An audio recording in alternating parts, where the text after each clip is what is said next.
Thank you so much for joining us. Vanessa Corcoran is an advising dean and medieval historian at Georgetown University with a PhD in history from the Catholic University of America. Her expertise includes Pope Francis and the Virgin Mary. In the past few weeks, Professor Corcoran has offered her insights on the papal conclave, and we are so honored to have her here as we begin an era with, for the first time, an American Pope, Pope Leo XIV. I just want to ask you on a personal level, as a professor at a Catholic university, what was your reaction when the smoke billowed out of the chimney in the Vatican and you saw for the first time this Chicago-born guy, Pope Leo XIV, walk out on stage and address the crowd? It's been a day of suspense and so much excitement. And so when the first puffs of white smoke came, it was exciting, but I also knew that it would take 45 minutes to an hour for the new Pope to actually appear. And I was also listening for the bells to chime as well, because that's a relatively new creation to the conclave process. We're so fixated with the black smoke, white smoke, but because sometimes the black smoke was a little hard to make out, in 2005 they began to include having bells ring in St. Peter's, so people could not only see that we have a new Pope, but we could hear that we have a new Pope. And I was in my office at Georgetown today when the news broke, and I could see the bells, or I could see the smoke, hear the bells from St. Peter's, and I was watching the live stream coverage, but I could also hear the bells from my office because Georgetown University was ringing the bells in celebration. And my alma mater, Catholic University across town, was also ringing the bells in celebration of the new Pope. So there was all this excitement building, waiting as we all looked to the loggia of St. Peter's, waiting for this person to come out and to imagine that, you know, the 267th Pope is an American Pope is quite surprising and remarkable to see. But it's really his complex identity. I think that's what makes it so remarkable. Yeah, and a big part of his identity is obviously his name. That's the first thing, I mean, besides maybe being American, that I learned about him, that he was choosing the name Pope Leo XIV. Mm-hmm. I mean, who comes up with that name? Is that him choosing it? Is that the conclave? Is that something they work out together? It's his choice, and it really does set the tone, I think, for what his papacy will look like. Because in most cases, popes choose a name on a predecessor whose papacy they hope to emulate. And so it was radical when Pope Francis picked a brand new name named after St. Francis of Assisi. But Pope Leo XIV chose a predecessor, Pope Leo XIII, a 19th century pope who really ushered the Catholic Church into the modern era in a couple of ways. He called for the first Vatican Council, we usually think about the Vatican II, in the middle of the 20th century, but he also worked very much on social justice reform, arguing for fair pay for workers. And so I think given Pope Leo XIV's missionary work in Peru and all of these other stories that we're learning about his work on the ground, I think it's very clear that he's trying to tie his legacy, you know, to those issues of social justice that both Pope Leo XIII emulated, and I think that we can also see in the late Pope Francis as well. Yeah, and talk about a modern pope. I mean, it seems like we're having a streak of popes from the Americas, and and Leo XIV, we were just talking about before how I've heard that he speaks every Romance language with maybe the exception of Romanian. What is the influence of speaking these languages, particularly on the conclave? Do you think he was able to sway some voters who maybe might have not chosen an American pope by having the benefit of speaking all these different languages? I mean, he really is a multi-hyphenate in terms of speaking many languages. He was a math major at Villanova.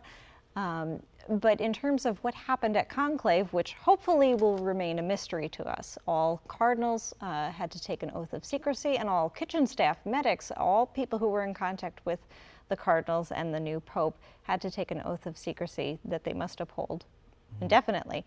But yes, absolutely, the fact that he spoke many different languages and could convene with all of these cardinals, you know, there were 133 electors in this 2025 conclave.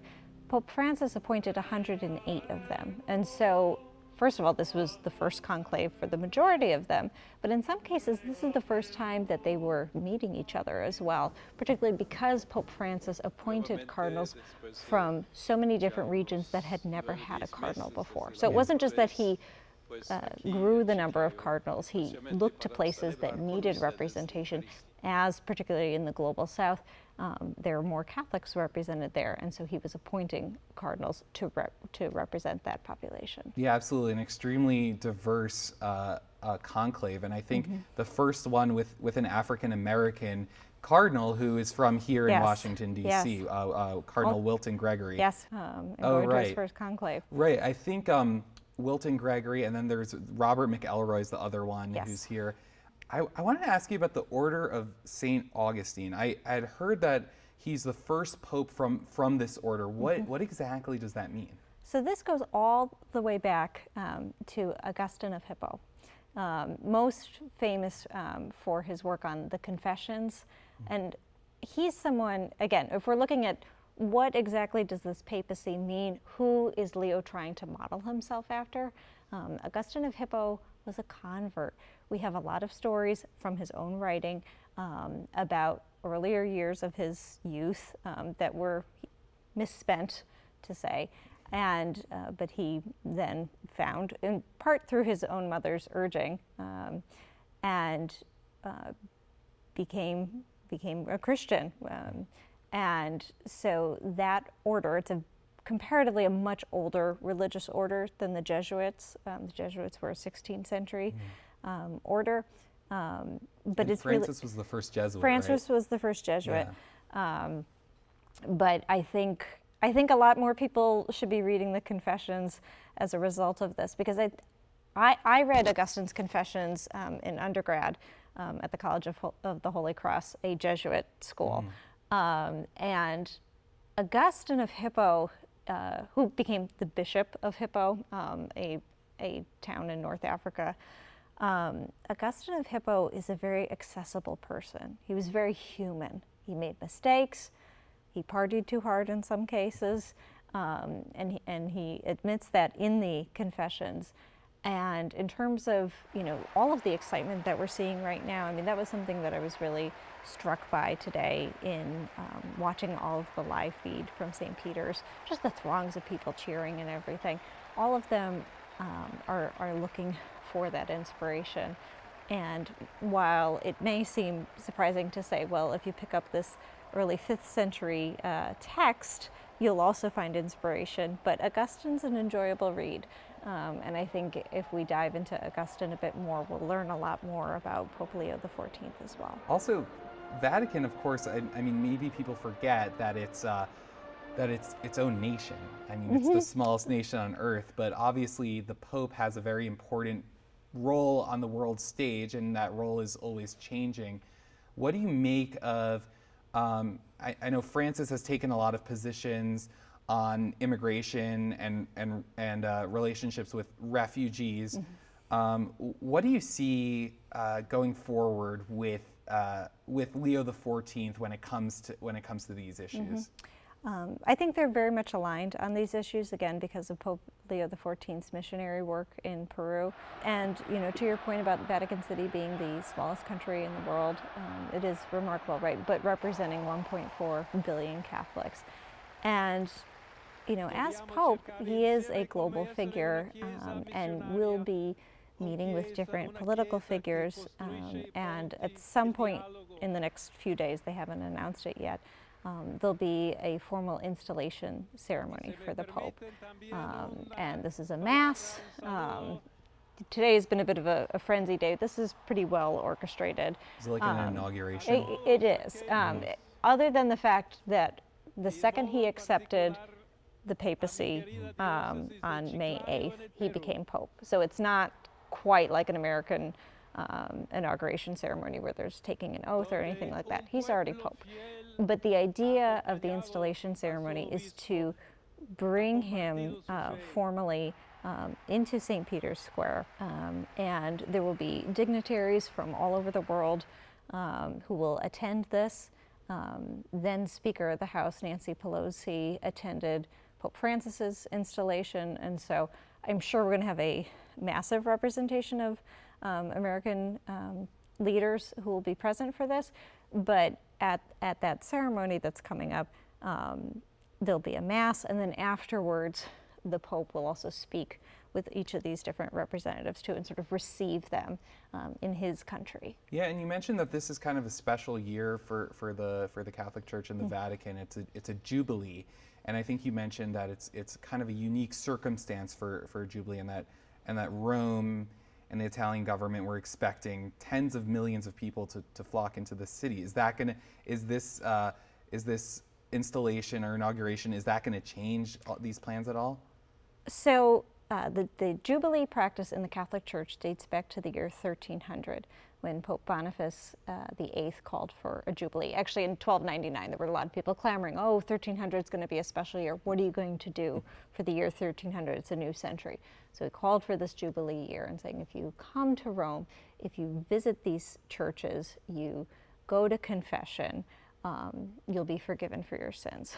And it set up a practice that has continued throughout the years, varying between 25 years, 50 years, but we're in the middle of one now. Rome was expected to have between 30 to 40 million people in the year 2025. I can imagine it's only going to skyrocket since. And things are sort of changing right now. There are all of these special events happening for the Jubilee, different celebrations, the Jubilee of nurses and healthcare workers, of teachers. A couple of weekends ago, there was, and it still happened, there was a Jubilee of youth, kind of similar to World Youth Day, but it was supposed to include the canonization of a millennial saint who died within our own lifetimes. But you can't canonize someone as a saint without a pope. So they had to hold off on that canonization until further notice. Now, Pope Leo XIV is going to have a pretty huge agenda, and I'm sure it's something that he's going to want to see to soon. But canonizations can't happen without a pope. Almost everything else can. Masses have been happening without a pope, but now eyes have been on Rome for weeks, and that's only going to continue throughout the year. Yeah, so the work is beginning on day one. The work is beginning, and I think there are all these different aspects of Rome that people are, as we're watching all of this in real time with live streaming, are learning about. You know, when Pope Francis died, his request to be buried at the Basilica of Mary Major was historic. It was the first time in over 100 years that a pope had been buried outside of St. Peter's, but it was the first time in 350 years that a pope had been buried at the Basilica of Mary Major. Right, and you're an expert on the Virgin Mary. I mean, why is that so significant that he chose to be buried there? So Pope Francis had a huge Marian devotion throughout his life. He called Mary his mama. So he always spoke with a very personal connection with her. The day after he was elected pope, he actually sort of slipped away and went to the Basilica of Mary Major for the first time as pope. I'm sure he went there multiple times as a cardinal, but it was the first time he went as pope. He went there 126 times during his 12-year papacy and made it known publicly in the year 2022 that he wished to be buried there.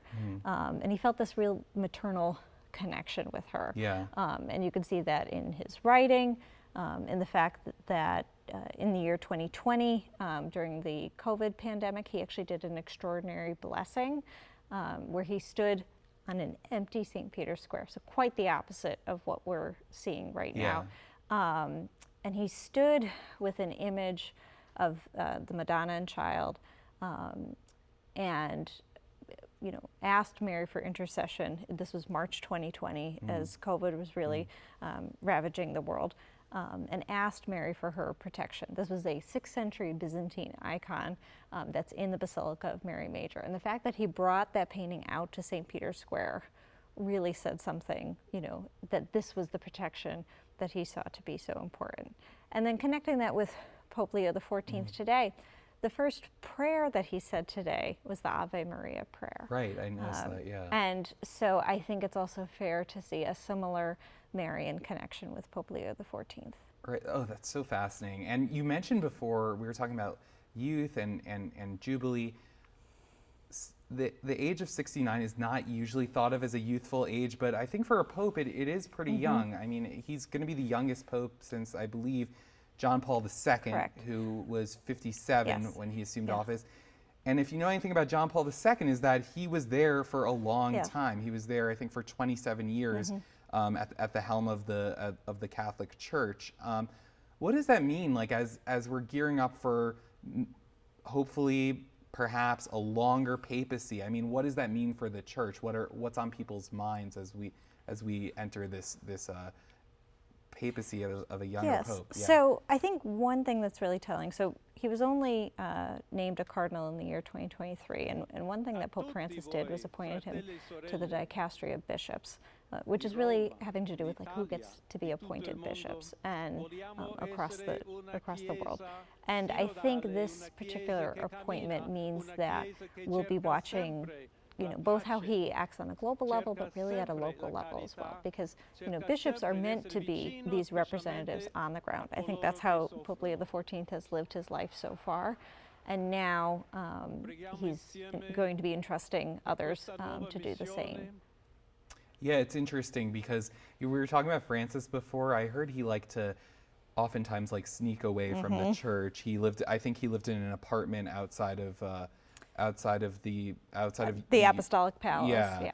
And then he would also, I read that he once went into Rome to get his own prescriptions for glasses. Yes, yeah. So he would do a lot of stuff like that. And do you think Leo XIV has a sort of a similar, maybe like mischievous attitude at all? I saw a video earlier of him out in the square tonight, speaking with people and praying with people.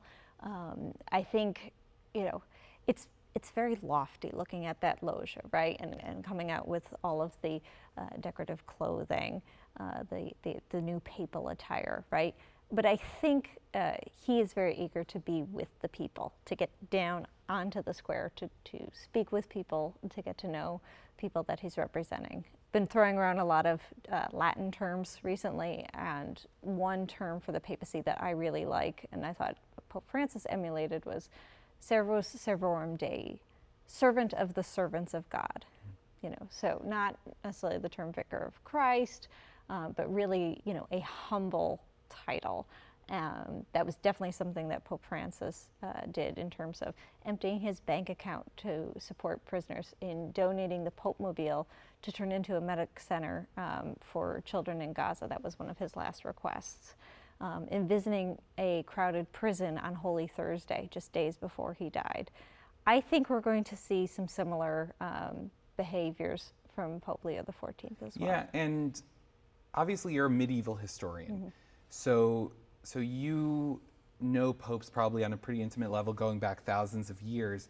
Is this sort of a new attitude that popes have, that they are more humble? I mean, what do you think has been the biggest change in the church? I mean, I guess there's probably a lot to choose from, but what do you think are some of the biggest changes that we see in the church today that maybe we wouldn't recognize if we were to go back in time to medieval times?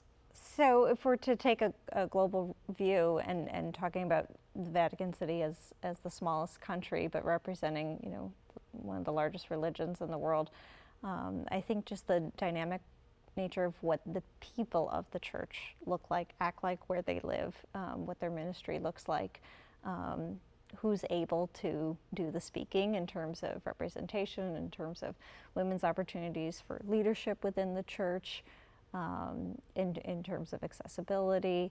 And so, you know, as much as we've talked about all of these storied traditions, I mean, conclave itself as a ritual emerged in the 13th century, you know, and has largely... So what did they do before that? There were emperors who weighed in on who could be pope. The story I really like to tell is in the year 236, trying to elect a pope, a bunch of priests were gathered together in Rome, and a dove flew onto the head of a priest named Fabian. And people took this to be the sign of the Holy Spirit descending upon him. And he wasn't a favorite at this point, but named him Pope by acclamation. So that was the first time it happened in the year 236. But it actually happened 6 other times throughout history.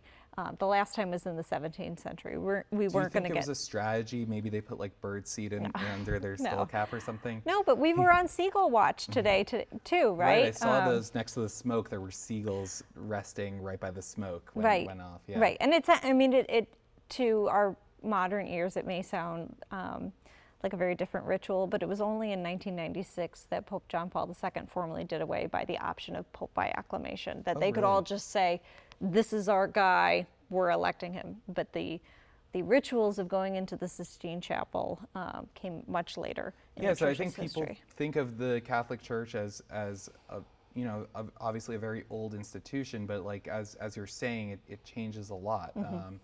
So yeah, I mean, this has been such a fascinating conversation. I wish we could talk about more stuff. I know that you can read and write in Middle English. We're gonna have to go into that next time you come in. Yeah, and lots more Latin. More Latin. Yeah. Okay, great. And it's such a pleasure, Professor Corcoran. I really appreciate you coming in, and especially on a day like this. I mean, this must be like the Super Bowl on steroids for you. I've had people have made that comparison a lot, and I think given the fact that we have an American Pope, it's a way more apt comparison. Go Bears. Yes. All right, thank you so much. I Thank appreciate you. it. And thank you all for watching, and please tune in to WSA 9 Plus to get more content on the new Pope, Pope Leo XIV.